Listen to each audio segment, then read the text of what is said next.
Welcome back to Wilde On, where we get spiritual on Saturdays. In uncertain times like these, many of us are looking for ways to be more mindful and calm. Crystal healing is an alternative therapy that involves using the energy of the crystal to bring balance to both your life and your mind. The theory is that each crystal has a stable and unchanging energy pattern that acts almost like a tuning fork, helping us to channel our own energies. Holding them, wearing them, keeping them in your home can bring beauty to your life on so many levels.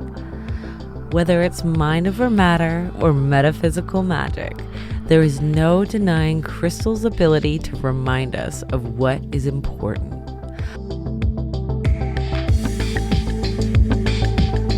So tell me, how did you get into the world of crystals?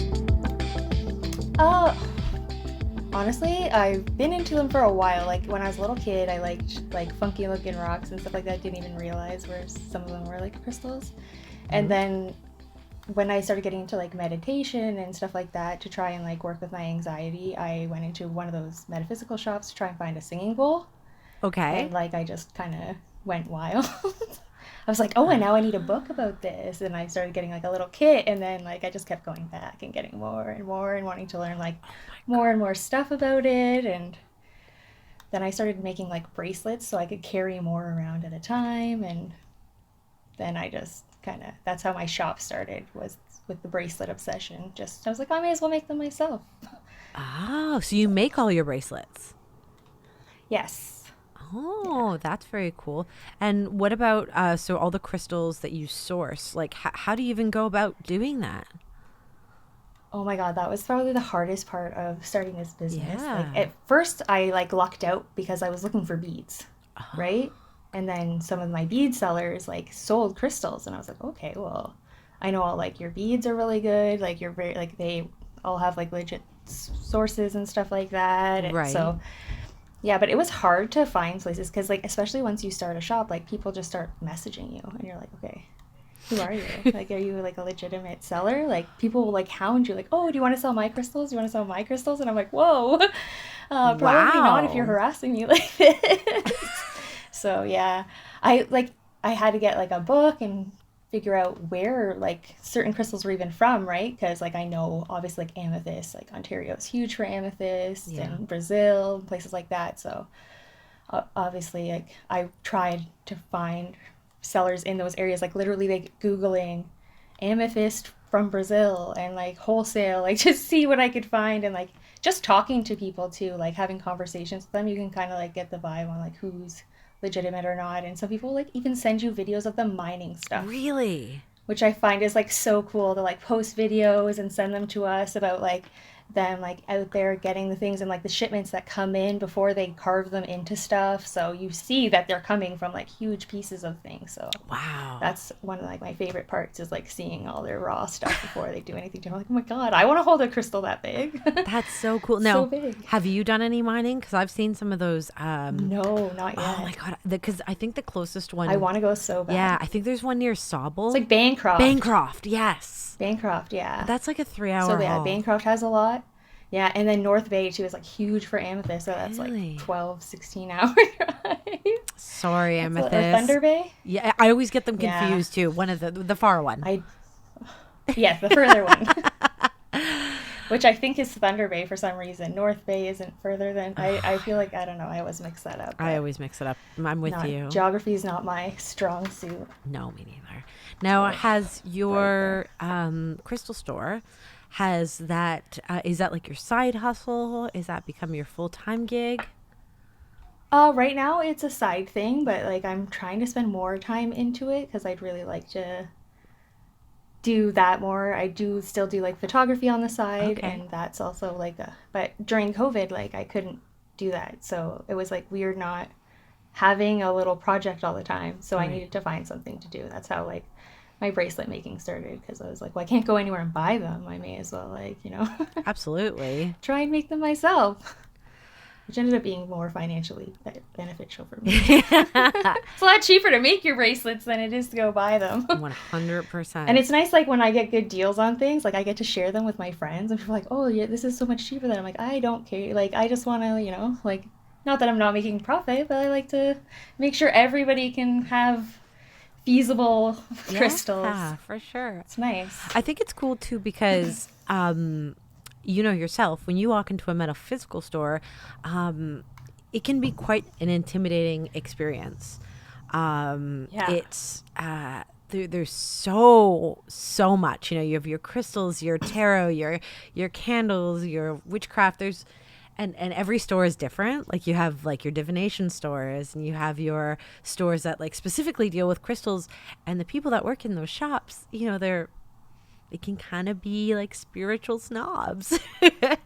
I was just gonna say, I feel like the first time I went in, I was like afraid to go back to the same store because like I was asking questions and the girl was like treating me like I should have known the answer, and I was like, I feel like I'm so excited when people ask me questions. I'm like so happy to share what I know with them and like get them into crystals more. And like even when I sell them, like I give little cards with information just in case people forget what it means, right? Because like that, it's so, especially some of them like do the same thing, so it's hard to remember. Okay, wait, which one was this? Which one was that? So yeah, and I think I thought it was so ironic that because being in photography, I thought that would be like a cutthroat industry where people are like, oh, you're my competition. Right. And when I did my internship, like people were so open armed, like, oh, I'll teach you, I'll show you this, I'll show you that.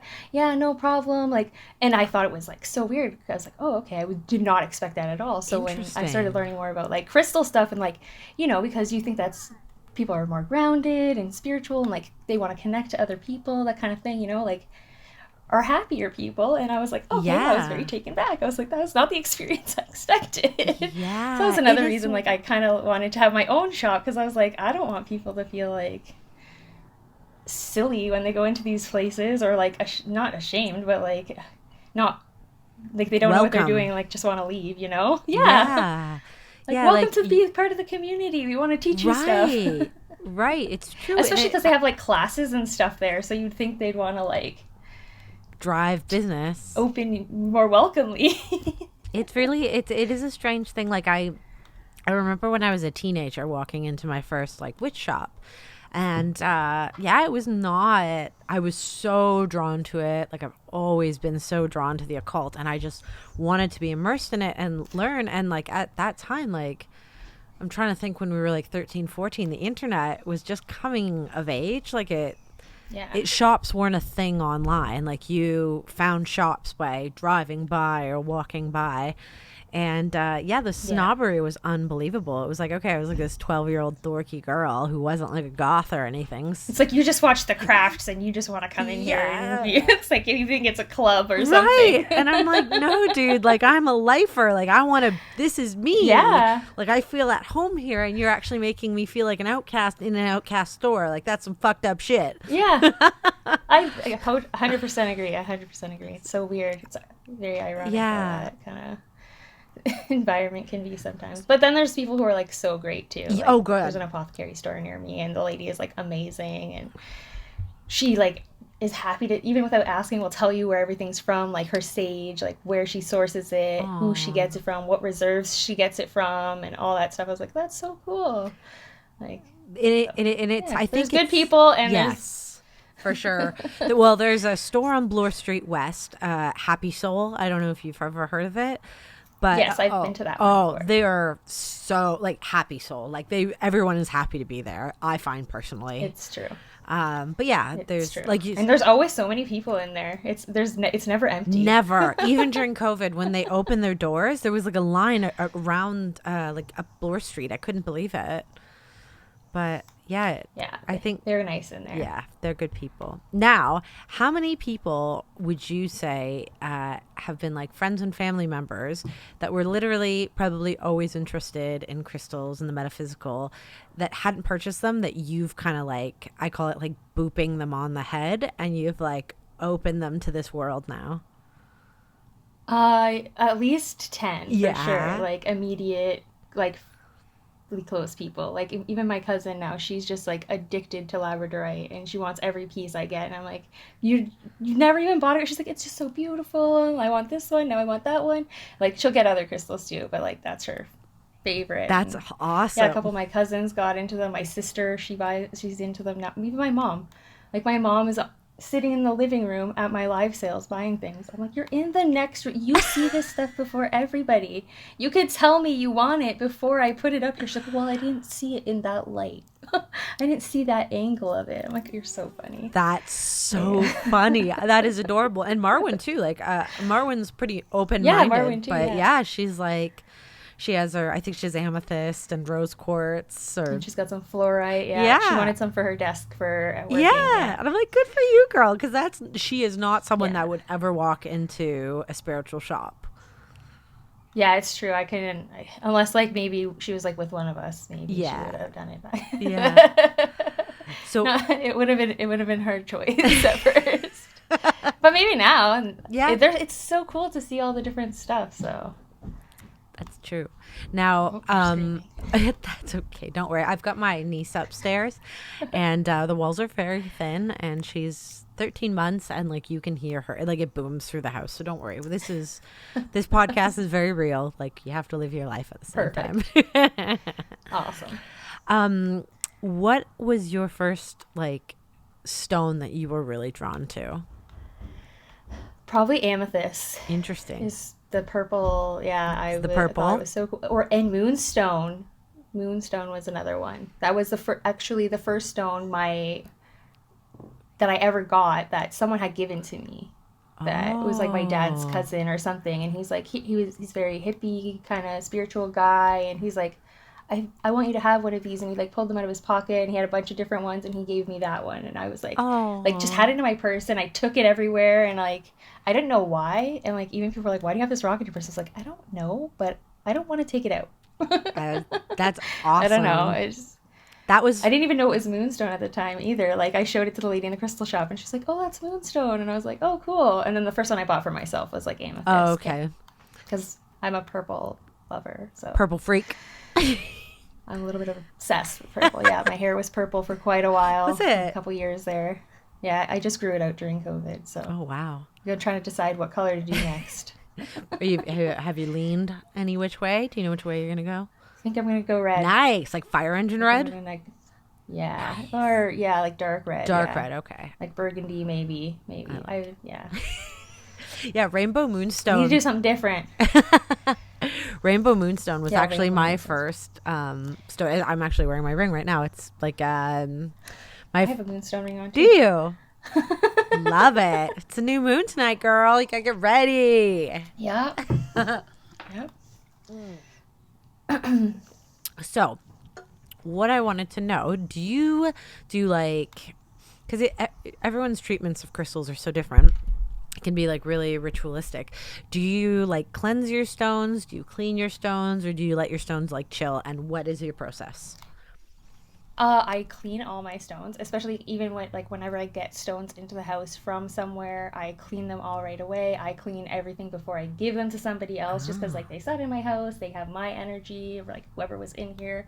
My niece loves to come in and like look at them all and try to touch them, but I don't really let her. Yep.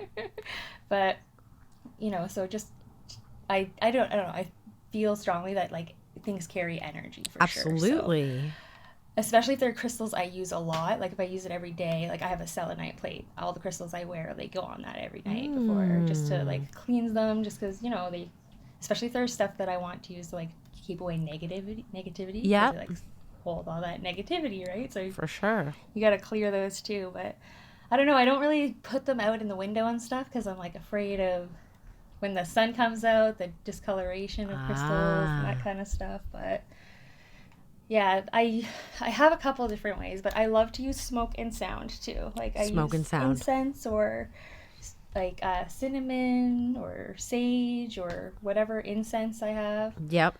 And yeah, I use my little singing bowl just because I like the sound of that too, and I find it works pretty good. That's what they use in the store too. So I was like, oh, cool. I didn't know at first that you could even use sound to to cleanse things. So I actually learned that at Happy neat. Soul, that when you make a purchase, they do the singing bowl. And I was like, that's where I learned that. oh man, when they do that, it's incredible how you feel that throughout your whole body.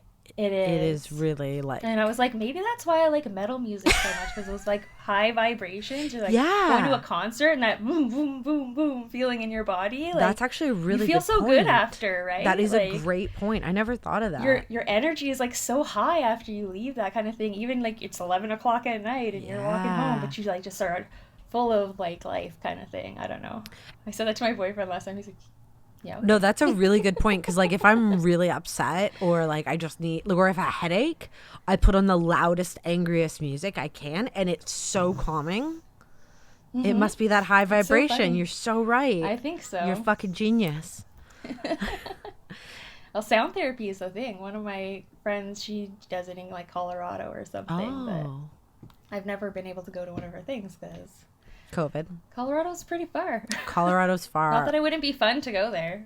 But you'd have to have something more, I'm sure, to... Yeah, it'd have to be more than just for a little therapy session. If it was like a retreat or something, that'd be cool. Right. But that would be cool. That'd be... Have you ever... Especially because the mountains and stuff. Have you ever thought of a way to incorporate, like, your crystals with your photography? Like, making it one? I've been thinking about trying to do, like, because I have so many tumbles and stuff. Like, remember those Art Attack show when we were kids? Like, trying to, like, do little designs like that. Art Attack? Like, yeah. Yeah, and, like, take pictures like that or frame them somehow. But, like, I just need to get some more colors in there. Like, I tried playing around with it a few times, but that's something I'm definitely working on. What crystals do you practice with the most? Oh... I sleep with amethyst under my pillow every night. Really? I wear my moonstone ring every day, for sure. I wear, like, a rose quartz pendant every day. Okay. What else? I have smoky quartz, like, in my car, and tourmaline in my car, just for, like, protection when I'm driving. Yep. I like to carry tourmaline on me all the time, too, just because, like, I'm such an empath. Like, I feel like I carry, like, I absorb people's energy too much, so, like, I like selenite and tourmaline, because selenite, like, even just like wave it around, you know, cleanse your aura sort of thing when you feel like too many negative people have been around you in the day kind of thing. So yeah, those are probably my favorites to use. I love fluorite to look at, but I don't incorporate it into my practices as much as I would like to. Okay. I've been using it lately because it's a good one for Mercury retrograde. So. Oh, really? It's good for, like, bringing peace into your life and calming, and it's good for focus, like, because, you know, you get, like, that foggy brain kind of thing and headaches and stuff like that during this time. So it's a good one for that, too. This retrograde has been killer. Yeah, it's a weird one. Apparently, like, 6 planets are in retrograde or something right now. Can we talk about how apparently the last time Facebook shut down, or like, or was like, it didn't shut down. It was like they had some crazy glitch. Was during Mercury retrograde, the last Mercury retrograde. No way. Yeah, that's so funny. That's why when you posted that meme about like astrologers being like, It's true. It's true. Yeah. That's so funny. There's some really good memes about that kind of stuff. I love the one about the meme where the girl who does like funny twisted face. It's like therapy, tarot. Yeah, I love tarot too. Do you? So another thing I got into during COVID. It was like later on than getting into crystals and stuff like that. But yeah. It's a cool little like intuitive thing to use, and people think that it's like, oh, you're just pulling cards, but when you do it as a lot and you ask the same questions and you like pull the exact same cards repeatedly, you're like, how can you say this isn't like legitimate to a certain extent? Like I shuffle the shit. They're not even pulling different cards. I shuffle the shit out of my cards every time. And I still, every reading, it doesn't matter if I do like a 1 card pull, a 5 card pull, I always pull the same card every time. And I use this Starseed Oracle, and I always pull the card, "You are not for everybody." And I'm like, I know I'm weird. It's fine. I'm fine with it. But yeah, I don't want to be for everybody. no, I don't want it. That's not the life I'm living. It's fine. I'm okay Me with either. it. But it is crazy. How can you shuffle your cards so hard and then you spread Yeah. them and you literally are like, okay, which cards do I want to pick? Like, I don't even know how many cards are on my deck, but I still pull this. Like, that's divination. That's divination. I agree. And I'm Yeah. such a baby witch. Like, I really am just coming back Me into too. yeah. I'm just coming back into everything. Like, really, just as in the last like year. So I don't want to pretend that I know anything. I'm just like learning again. But it's like such a wonderful place to live. It really is. I know like a lot of people are pretty friendly that I've like met and talked to too, and that are also like a lot of crystal shops, like small businesses Yeah. that I've met on here have been so friendly for the most part. Like, but yeah, it was like the bigger shops and like it's weird that have a little bit more of a negative vibe when you go, or scary vibe when you go into them, Yeah. intimidating vibe. But I guess maybe it's a little different when you're behind a screen talking to someone. You're a little Probably. braver too. I feel like You're not as afraid to ask questions. yeah, I feel like it's a different era too though. I feel like more people are outward with their spirituality. Like, it's still taboo. I think TikTok did a big thing too. TikTok, Instagram. Like witch talk is a real thing Oh, on yeah. TikTok. I remember like discovering that, and I was like, oh my god, this is so cool! Like more information on this kind of stuff. And then I just Yes. realized like, oh wow, like everybody's into this. Like even just like I was so like when you were asking, like so surprised some of the people that were like, oh yeah, I'm into this. Because when I first opened my store, I just invited people I thought would be into it, and just like happened to post on my page like, oh, go check this out if you're into.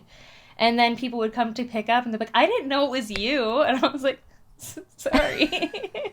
Sorry to disappoint you. They're like, no, I wish I knew earlier. I wouldn't have been so scared. Oh, that's I was so like, oh, okay. funny. I do get that though. I get that so much that like with my wrestling podcast, my new season, it's my first season was just about wrestlers, and then the second season was about female wrestlers, and now it's wrestling women and witches. And That's the awesome. more I kind of go, this is who I am, this is what I identify with, this is what I'm interested in, the more female wrestlers are like, me too. And That's so it's like awesome. opening up this, like, building my coven, like, the more the merrier. It's funny. A lot of girls that I went to photography school, like went to Humber with for photography, Yeah. have bought crystals from me, and like just like reconnected with them. Like we were always friendly, like, oh hey, how are you? You Yeah. know, like had a class or two together, but like I feel like I actually talk to some of them on a regular basis now because of this, and I'm like, that's so funny. Like one of them's one of them's a yoga instructor, and the other one's like just does all kinds of like women empowerment stuff and photography, and it's just crazy how many of them are also into it. I'm like, this is pretty neat. It's I had really cool. all this time I knew you and I didn't realize. Right? Because it's, and I think that's like one of the hard restarts with COVID is like everyone's had to look internally. What makes you happy? And like, let's just live that life. And I think a lot of people's fucks have fallen off. Yeah, it's true. You're just like, you're finding out more and more because we're living on social media more because we can't go everywhere we want to go. And it's building this really beautiful community. Like, it's bringing us back to basics. It's, yeah, definitely. That's one thing that I've been like grateful for during COVID. It's like not just the business, it's like the people that I've reconnected with. And like I feel like I have more genuine relations and conversations with Yeah.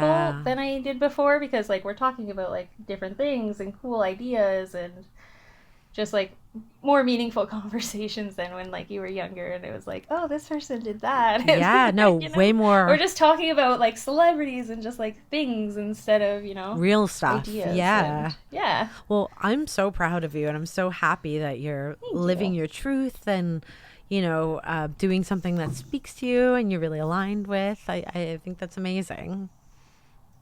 Thanks. Yeah, it was a little weird at first coming like out and like selling this stuff and admitting I was into all of it, but now I'm like, I don't really give a shit what people I imagine think. people are like, are in awe of you. Like, oh man, that's so cool. Like, you're opening this whole new world of people who love the same things you do. And those are your people. Walk with those people. Fuck the naysayers. Yeah, exactly. Yeah, but it's been a fun experience, that's for sure. That's good. Now, where can people buy your crystals? Where can we find you? I'm on Instagram on Smoky Quartz Creative. I'm working on getting a website up and going at the moment because I need to have another place to share them when social media crashes and stuff like that. You know, business must go on, so can't rely on it to be there forever. And your Instagram's a little bit different. So I learned when I wanted to purchase crystals, you post the crystals on your story, and then we just DM you, and you will put things on hold, and then... Is that how it works? Yes, and then I do like live sales every couple, like usually once every other week or so, and like I'll just show a whole bunch of crystals and people can claim them as I'm going. Cool. And then whatever I post on my page, like if people see it and they want it, and they could just message me and tell me like, oh, how much, or ask how much it is if it doesn't say, and I usually have more or always have orders going. So if I don't have it in stock, I can get more. Cool. Sure, so.